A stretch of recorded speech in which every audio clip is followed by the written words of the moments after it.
Most people think buying one cold wallet solves everything, but when I talk to many of you and hear about your setups, I see the same problem over and over again. Your entire crypto portfolio is secured by one device. So today I'm going to show you the exact system that the safest crypto investors use to protect their portfolio and reduce risk. This gives them peace of mind without needing 10 wallets or a complicated setup. We're actually using a proven security model from data protection experts called the 3-2-1 rule, but I've taken it and modified it specifically for crypto and turned it into what I call the 3-2-1 wallet system. I'll break down how it works, show you the risks of keeping your crypto secured by only one wallet, along with how to determine how much crypto to keep in each one of your wallets based on one simple method. Because if all your crypto is secured by one wallet, it only takes one mistake, one scam, one misplaced seed phrase to lose it all, but this system will protect you from all of that. Let's get into it. Now, before we jump into the 3-2-1 system, let's answer one question. Why diversify at all? Because if you don't understand the underlying risks, none of this is even going to matter to you. Every serious risk model starts with one simple truth. Not all risks are the same. And all a risk model is a way to measure how much risk you're actually facing. And it's built on two factors: likelihood and impact. Likelihood meaning how likely something is to go wrong. Your cold wallet getting hacked? Extremely unlikely. You make a mistake, like signing a malicious transaction approval? Extremely likely. Impact, on the other hand, means how bad would it be if that thing actually happened. Losing 30% of your portfolio would suck, but losing your entire portfolio would be absolutely devastating. That said, there's an actual formula we can use to determine your greatest risk. That formula is risk equals likelihood times impact. And don't worry, because we're going to do this entire thing together. Here's how it works. You give each risk score, impact, and likelihood a score from 1 to 5. 1 being the lowest, 5 being the highest. The higher the number, the higher the risk. It's pretty simple. For example, something with a risk score of 25 should be addressed before something with a risk score of 10. It just identifies what the greatest risk is so that we can address it immediately. But if you don't know what all the risks are, it's kind of hard to rank them. You don't know what you don't know. So let's go through them together. Based on what I've seen after 6 years in crypto and running this channel for 3 years and talking with tens of thousands of people, I know exactly what the most common risks are and which ones are the greatest. Number 1 is falling for social engineering scams. This includes fake impersonation accounts, phishing emails, and people reaching out pretending to help you or offering to help make you money. The likelihood of this actually happening, easy 5 out of 5. I see this happen all the time, even to self-proclaimed crypto experts, and it's been happening for years. The impact, also an easy 5 out of 5. Generally, these scams target your seed phrase, and if they get a hold of your seed phrase, they get a hold of all your crypto. So 5 times 5, that's a score of 25. This is the highest impact score possible, so this is an extreme threat. Okay, second is user error, specifically signing a malicious contract approval with your cold wallet. This is still one of the most common scams in crypto. Even if you think you're doing everything right, this one always gets people. Likelihood, 5 out of 5. These malicious websites are everywhere and they're almost impossible to spot until it's already too late. As for impact, I would give it a 4 out of 5. Generally, this scam doesn't target your entire wallet. It targets specific accounts in your wallet, so you'll just lose a portion of it. But 5 times 4, that's 20. That's still a pretty significant risk. Third, physical loss or damage to your seed phrase. Even if you do everything right, you don't fall for any scams, you don't click on any links, physical risk is always a threat. Your seed phrase could be lost, stolen, or destroyed. Likelihood, I would give this a 2 out of 5. It's not super common, but it does happen. Impact, though, is a straight up 5 out of 5 because if you lose your seed phrase and you only have one copy, you might never be able to access your crypto again. So 5 times 2, that's 10. Not an immediate threat, but still worth considering. And lastly, your cold wallet being hacked. When I say hacked, I mean a real vulnerability with your physical device, like you do everything right and you still lose your crypto. Likelihood, easy 1 out of 5. There have been very few cases of cold wallets actually being hacked. and the few cases that have been recorded are physical attacks, usually carried out in a lab with specialized tools and with people who know exactly what they're doing. This is extremely unlikely and not really much of a concern, at least right now. Impact, though, is a 5 out of 5. If someone were to hack your wallet, they would likely extract your keys so that they could steal all of your crypto. So 1 times 5 is a 5 on the risk model scale. Not an immediate threat, but maybe something to keep back of mind. Now, when you line them all up, it's clear where the real risk lies. User error and scams are at the top of the list, and you could even argue that scams are just another form of user error because you're the one that has to fall for the scam. So the biggest threat in crypto is yourself, and I know this from experience.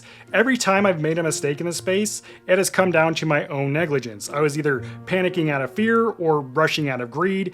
It's just human nature. But it only takes one mistake to lose everything. So you have to accept that at some point you will make a mistake, but what determines how bad it will hurt is how well you're prepared. Or, in other words, how well you manage your risk. But at the same time, you don't want to overcomplicate your crypto security setup just to spread your risk, because then you're actually adding more risk. And the most important thing I've learned about crypto security over the last 6 years is that simplicity is security. The more complicated your setup gets, the more likely you are to make a mistake. And remember, that is our biggest risk of all. And that's exactly what risk management is about. Lower the likelihood of something happening, but if something does happen, you need to lower the impact so that it doesn't completely wipe you out. But how do you actually minimize your risk? Well, you do it by building layers of protection. And that's where the 3-2-1 wallet system comes in. This system comes from traditional data security. It's what professionals use to ensure that one single point of failure doesn't wipe out everything. The original idea is simple: 3 copies, 2 different types of storage, and 1 off-site storage. But in crypto, we have to tweak it because we're not protecting files, we're protecting the keys to our crypto. So here's how you implement the 3-2-1 wallet system. So the 3 means 3 separate wallets, each with its own 3 individual seed phrases. Not 3 different wallets with the same seed phrase, 3 different wallets, 3 different seed phrases. This is true diversification. That way, if one wallet ever gets compromised, you don't lose your entire crypto portfolio, you only lose a small percentage of it. It's the common saying, don't keep all your eggs in one basket, and it should be applied to your crypto portfolio as well. And if you're only going to follow one part of this system for whatever reason, make it this part, because this is the easiest and most effective way to minimize your risk without overcomplicating your setup. Just doing this one thing alone will help you sleep better at night, knowing you won't lose all of your crypto if something does go bad. And if you're thinking, well, I don't even own a lot of crypto, why the heck would I put it in 3 different wallets? Don't worry, we'll get to that part in a sec. Okay, now the 2 stands for 2 layers of protection for every wallet you own. So you need 2 backups of your seed phrase. That could be your hardware wallet and a written copy, or a written copy and a copy stored in a metal seed phrase plate. Preferably you would have all 3, a metal seed phrase plate, a written copy, and of course, your hardware wallet device with the keys on it. Personally, I always keep at least 2 physical copies. I have 1 paper recovery sheet and then 1 metal one.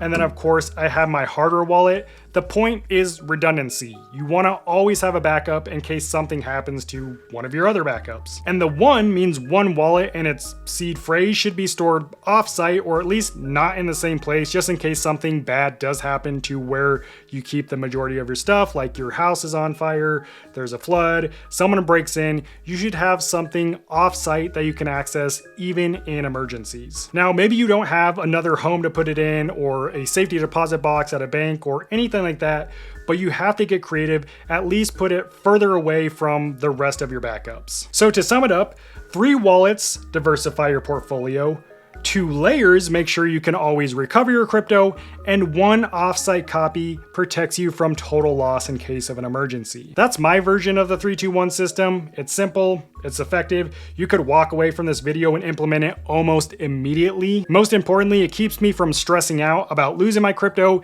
and it's exactly what I've been doing for the past 6 years, and it's worked. Okay, now that you know how to manage the risk, the next question is, how much crypto do you keep in each one of your wallets? And maybe even a bigger question, how do you know when you own enough crypto to start diversifying it? This is where I see most people get hung up, and to be honest, there's no one size fits all answer. However, there is a simple framework that I found that works for the majority of investors. I like to think of my wallet in tiers. Each one has a job, and how much crypto I keep in each wallet depends on its job and how risky that job is. So let's break it down. Cold wallet number 1 is your primary wallet. It's like your savings account. You probably don't touch it that often. It holds about 70 to 80% of your total portfolio, and you don't connect it to websites, you don't claim airdrops with it, you don't buy NFTs with it. All you do is send crypto to it. You hold it there. You can also send crypto from it back to the exchange or to another wallet if you need to, but you never connect it to any external platforms. And this is literally how I use my savings account at my bank. I don't connect it to any external websites or apps. All I do is send money to it, and then from there, I distribute money to other accounts, and that way I isolate it from any risk. Now, cold wallet number 2 is what I call your midterm or checking account wallet. This wallet is more accessible, and you use it for crypto that you interact with more often for things like trading and staking. It's still a cold wallet, and it holds maybe, 15 to 25% of your portfolio. But if something were to happen to it, it's not going to completely wreck you. And even if you're just buying and holding crypto and you're not doing any of this other stuff, you should still spread your crypto across 2 wallets because human risk is always at play. And the best way to minimize your risk is to spread it out. So if you're purely a holder, do a 50-50 split, 50% in one wallet, 50% in another wallet, you instantly cut your risk in half. And lastly, wallet number 3, this is your burner or credit wallet. Preferably this wallet is still a cold wallet for maximum protection, but you only use it for extremely high risk activities like connecting to websites to do things like mine crypto, claim airdrops, or buy NFTs or whatever it is you do. Because these activities carry so much risk, 5 to 10% of your portfolio in this wallet should be just enough to get the job done but not lose any sleep over. And keep in mind, these percentages are not strict rules. They're simply guidelines to help get you started. Adjust them accordingly to your experience level and how comfortable you are with the amount of crypto that you own. The point isn't the exact number, it's the structure. Each wallet has a purpose, no wallet holds all your crypto, and that's how you truly diversify your crypto and immediately minimize your risk without introducing a bunch of complexity. Now you might be wondering, do I even own enough crypto to diversify it? Like what if you only hold $500 or $1,000 worth of crypto? Does it really make sense to split it up? The short answer is yes. You don't need 3 wallets right away. That's probably a bit overkill, but the important thing is that you're building good habits and spreading your risk from the beginning. That way, as your portfolio grows, the risk is growing at a slower rate. And keep this in mind, diversification isn't about how much money you have, it's about how much money you're willing to lose if something goes wrong. If your entire $1,000 investment is sitting in one wallet, that's 100% exposure. If you split it across 2 wallets, you instantly split that risk in half. So let's bring it all together. How do you actually diversify your crypto?